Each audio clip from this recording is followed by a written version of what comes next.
Welcome back to Season 2 of Growing Green Thumbs with Portland Nursery. Woo! Yeah. You were just listening to Happy Song by Autopilot is for Lovers, who were gracious enough to loan that song out to us for use as our new official podcast theme song. Autopilot is for Lovers was created by Adrienne Hacken back in 1999, and she has been making amazing music ever since. And on top of being a fantastic musician, Adrienne is also an awesome metalsmith and jewelry designer. You can follow Autopilot is for Lovers on Instagram or TikTok, YouTube, and Facebook, or even their Bandcamp page by logging onto any of those platforms and just searching Autopilot is for Lovers. Now, returning listeners already know this, but if you're new to the show, the premise of Growing Green Thumbs is a very simple one. Each week, Katie and I get together to talk about all things plants from the perspective of both a new and seasoned gardener. And as you'll no doubt notice throughout today's episode, Katie is 100% the seasoned gardener here, and I'm more of the novice. Although I do have to say, after finishing season 1 with you, Katie, I already know a lot more than I did when we first started the show last year, so thank you for that. Oh, you're welcome, John. I'm so thrilled. It's true. I taught you things. I'm learning. So today we're going to be talking about winter interest plantings. But before we get into that, Katie has a brief note about what growing zone we're broadcasting from and why that's an important point to keep in mind. So we're talking about zone 8B here in the Pacific Northwest. We're so lucky to have so many choices in the zone. Otherwise, the garden can just look bare and devoid of life.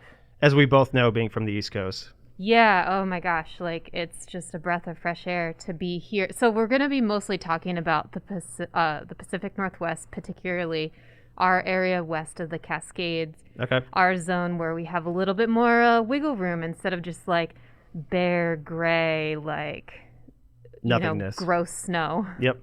Sorry, East Coasters. It's okay. So it's been a few months since you've had to even talk about that, right? Yeah, it's been nice. Yeah? It's been a nice vacation from talking about the zones. No, I'm still doing that in my like normal work life. That's true, actually. Yeah. All right. So let's see here. Let's kind of talk about getting into this topic a little bit here. Mm-hmm. So winter interest is one of those terms we both hear around the nursery while discussing gardening and growing throughout the colder months. Can you talk about what that term means to you and how it's applicable, maybe not just to gardeners, but wildlife alike?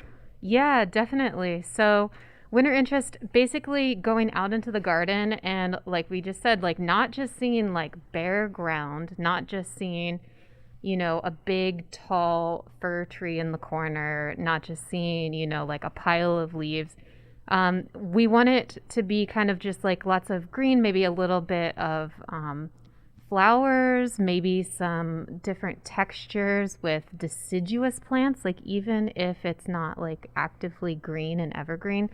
There's still some plants that have like maybe bark, let's say. I think we're going to talk about that a little bit. Yeah. You still got the cool different textures of bark and stuff like that. So I would recommend for this episode, listeners, maybe getting a pen because I'm going to like list a few different things. I'm not going to be like this you should get and this you should get, but like a lot of really good, different kinds of plants to like spice it up.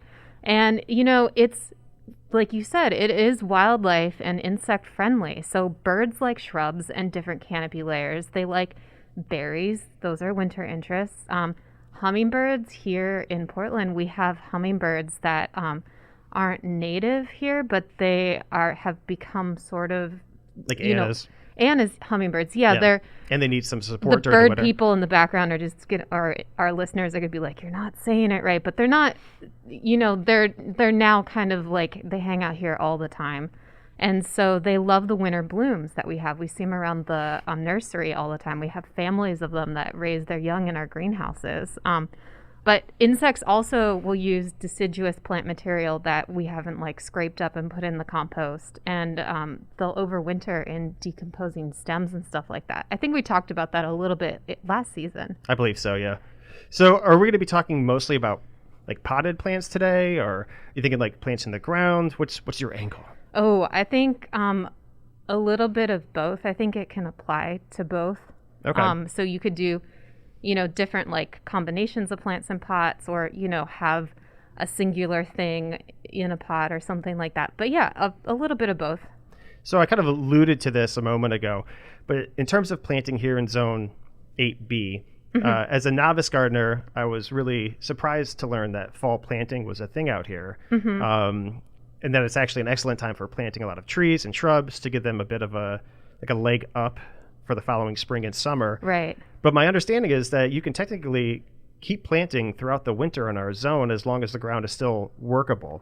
What's your take on that, and what are some of the pros and cons of it? So, yeah, that's definitely a quagmire, quite kind of like literally and figuratively with like how wet our ground is. Okay.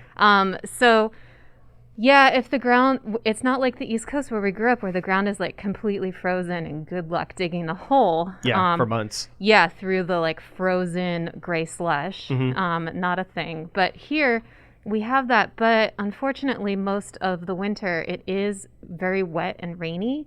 And you don't want to dig in super wet, gunky, mucky, muddy soil if you can't form the soil into a ball in your hands. Without it falling apart. Yeah, it's too wet. So things you can do is it's very easy to put things in containers and use potting soil. So that's one thing you can do. Or you could wait for a dry stretch. We have a joke around here that like the end of January, they call it Junuary because we get a bit of a dry spell. Okay. And you can get some time where maybe the soil's a little bit more workable. Or if you're really, really dedicated, you can put down a tarp or something Just that artificially dry it out. Artificially dry it out somehow, or plant under like in areas where the ground is a little bit more well draining. So outside of talking about container planting, I think maybe the idea here is that you plant ahead of time to have these things that you can kind of enjoy throughout the winter. Exactly, and you can enjoy them, a lot of these things, in other times of the year as well. It's things that are cool other times of the year that just so happen to be cool, extra cool in the winter when other things maybe aren't as much. So if you do happen, I know we're getting a little off topic, just one more question. So if you do plant in the winter because the soil is workable and it's not too wet, is the plant going to be pretty much just dormant until the springtime, or is it going to still force any like root growth, or is it pretty much just going to be idle? It depends on the weather. It's also oftentimes if you're planting something that's super bloomy, potentially that can slow down the blooming of the plant because it's focusing on growing roots. Okay. So that's something to keep in mind when you're doing that. Does that answer your question? Yeah, definitely. So again, coming up from the East Coast where the winters are anything but mild, before I moved out here, even before I started working on the nursery, gardening outside wasn't something like on my radar. It's too cold. Yeah, you couldn't. Yeah. So when I think about winters back east, the first thing that comes to mind is like this lack of flowers. That's actually not true. So the first thing I think about is like my nostrils freezing shut and like having to swing my ice scraper like a baseball bat at the ice on my windshield. But I guess the first thing I think about in terms of gardens is the absence of flowers. But we don't actually have to go without here, right? Necessarily. No, there are flower options. And oh my gosh, I feel you. I think about the times that I've like scraped my car tires out with an ice scraper because they were frozen to the road. Like, kids here don't have to deal with that. I'm kind of like slightly disappointed. Can I say that on this? Yeah, absolutely. I don't miss shoveling myself out at all. No. Although, there has been quite a bit of snow and ice these past couple years. So maybe people will get to experience this. But either way, there are lots of flowers because we are still much, much milder, even if we do have these different snow and ice events. So what are some winter blooms that we can expect to see and enjoy here in 8B? Yeah, so my first winter in the Pacific Northwest, I had this beautiful blooming plant outside of my house, and I didn't know what it was. Turns out it was a camellia, just like covered in bright pink blooms. There's different white blooms, red blooms, all different kind of shades of camellias, and they have these lovely deep green evergreen leaves. They're shrubs of various heights, and so it's a really good landscape shrub to have in shady areas, and it just blooms like crazy in the winter. I might not say this properly, but is it the Camellia sasanqua that usually blooms a little bit more prolifically in winter, or no? There's the japonicas and the sasanquas, and They bloom in kind of like different bookends of the season. So Okay. the sasanguas, if I have it straight, kind of bloom later in winter, and Mhm. the japonicas tend to bloom earlier in winter. There's also hybrids, and just double check with the nursery. I really like camellias when the flowers are kind of like pristine, I guess. Mhm. And then like I feel like as the weather really hits them, they Mhm. kind of look, for me personally, I feel like they kind of like look a little mushed up for my taste. Yeah, that can happen. I mean, I but mean, I know as all flowers kind of mhm. leave, that can happen, but It's every plant kind of has its pro and con, and you get this like gorgeous, like huge bush of color. But maybe they get a little bit mushy depending on the weather. yeah. And of course, in the winter, the bloom times of things sort of differ a little bit year to year depending on the weather. Oh, that makes sense. But things that like are going nuts right now that I'm dealing with a lot of are hellebores. Yes, one of my favorites. They're so good. You can use them in containers. They're evergreen, so you have their foliage year round in shady areas. There's really cool pink colors, and honestly, there's this series that has like this slate blue color. It's amazing. It's like nothing you've ever particularly seen before. Which series? I'm spacing on the name of the series. That's okay. Thanks for putting me on the spot, John. That's what I'm here for. So, I mean, like, for me, like, what I like about hellebores is actually kind of like the opposite of what I don't like about camellias, I like about hellebores in terms of, like, it just seems like a sturdier flower. And technically those, what you assume is the petal is not really the petal. The petals are on the inside, right? The hellebore. And those are actually leaves of some sort. I don't know off the top of my head once again. We'll have to look into this a little bit more. Yeah, it could be that way, but I'm not entirely sure on them because I haven't paid that much attention to them. Now you will. Yeah, now I will. You're welcome. Forcing me to learn. You taught me too much. How dare you? You taught me too much last season. Winter pansies. You got any hard-hitting questions about winter pansies, John? I was just curious if you think that those would do better kind of in the ground, or if you're picturing more of like a potted. Usually in more of like a potted situation, I would think. But yeah, you could put them in the ground in your garden. But I think you can protect them a little bit more because certainly ice and snow might potentially damage blooms. It might not kill the plants with the amounts that we get here. But yeah, but if you had like a kind of like what we saw a few weeks ago, like a quick dump of snow onto the unprotected, or like a huge like drop in temperature, you think like a rapid drop in temperature could damage them? I mean, potentially, maybe it might like make them stop blooming. They look delicate, but they're actually pretty tough flower. Right? They're really tough flowers. I have some that I've had for like a year and a half, 2 years, and they're just, they just keep going. You just need to fertilize them with bloom boosting fertilizer. Okay. And deadheading helps a lot. When would you fertilize?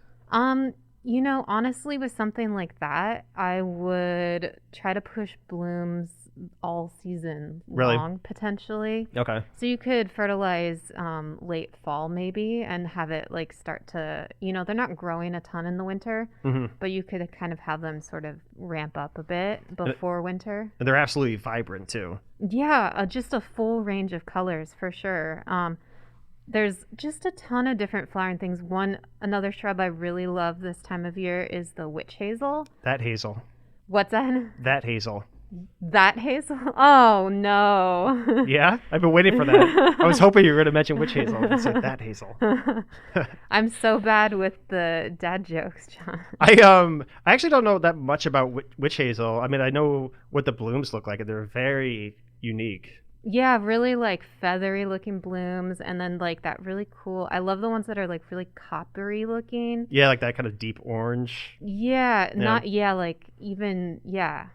it's so beautiful, and then the scent is amazing, and the shrub itself has this really marvelous like vase shape, which is nice. And then in terms of like, the scent too, I know you wanted to mention Daphne, which can oftentimes be like a, pretty powerfully smelling flower. Yeah, a lot of folks recommend planting it, at the entrance to a door. So, you walk in, and if you don't mind that like strong scent, it's kind of perfumey, right? It's kind of perfumey. Yeah, it's a little strong for me, but like it's also just like really marvelous to have this like prolifically blooming shrub with this really cool scent. It's more of like a late winter sort of thing that'll start blooming, like maybe late January, early February, depending on the weather. And then speaking of that, you can have tulips and crocus and daffodils at the end of winter. So if you're planting bulbs in the fall, those will pop up super early. Like I've seen them as early as like early February sometimes. Unless you're in a forcing protected some place. of them, right? And if you're forcing them, yeah, usually that's like a whole different conversation. Yeah.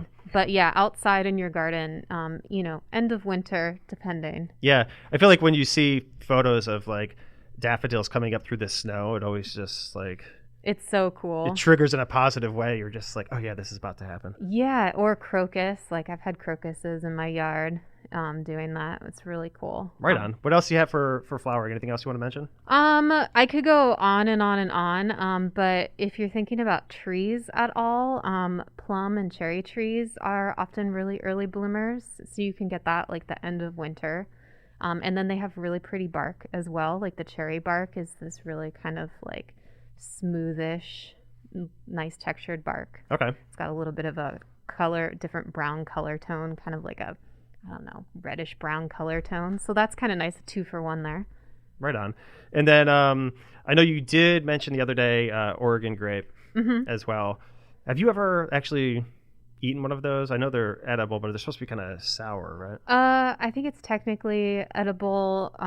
Definitely has different nutrients to it. I think all the recipes that I've seen for Oregon grape jelly, they look like grapes. That's the main thing, is the berries look like grapes, do not taste like grapes.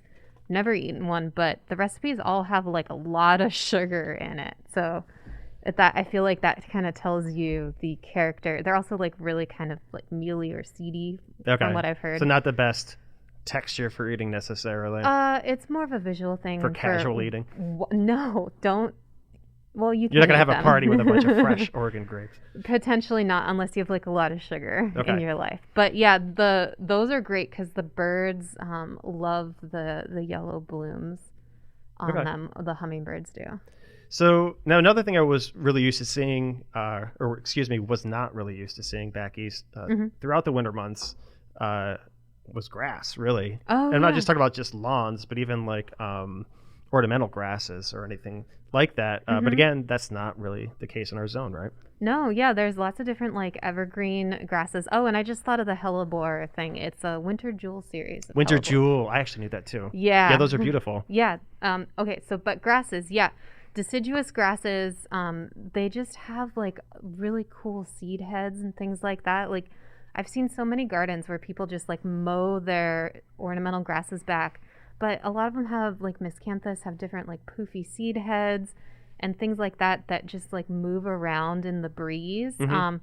And it just looks really, really cool in a winter garden. And then you just cut them back like late winter before they start sprouting up again from the base. Okay. And you still kind of have that texture, that feathery texture in the garden. Like Hakona Chloa is a popular shade grass. It's kind of low growing clumper, and it gets this lovely like brown texture through early winter, and kind of almost like a gold kind of papery texture.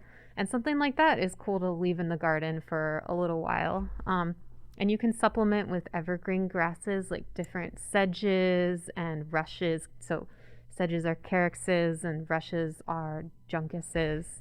I tried my hand with some red hook.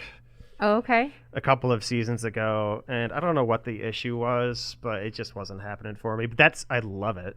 Yeah. So I'm going to try it again. But yeah, there's all sorts of different ones to kind of see if they work in your setting or whatever. So you just mentioned deciduous grasses, but I know you also wanted to mention some other deciduous plants as well that provide winter interest. Yeah, absolutely. So a few that people really, really like are the coral bark maple. It's a Japanese maple variety that has just like that's the red bark, right? Brilliant red bark, especially on the new growth. The older trunk tends to turn more brown, but like the new growth is just like brilliantly red. I took some pictures of one of those the other day. Oh, cool. Yeah, I went out and I was like, I'm just gonna look for bark. and trying to find some interesting bark around. Mm-hmm. And I noticed afterwards, because I was just looking at the bark, and I wasn't really paying attention, or I wasn't paying deep attention to what the plant was. I was just kind of thinking of it visually. And as I went back through all the photos afterwards and started like writing down what I had taken photos of, I noticed that like, I don't know what it was. It was like 6 out of 10 were all some sort of acer. I was like, oh, these all have like beautiful bark, or most of them do. Yeah. That I photographed. And then they have really cool leaves in the rest of the year. So definitely multi-season. So with the deciduous, is it going to be more bark, or like the shape of the plant that might be providing the interest? Yeah, potentially. So like bark texture. Yeah.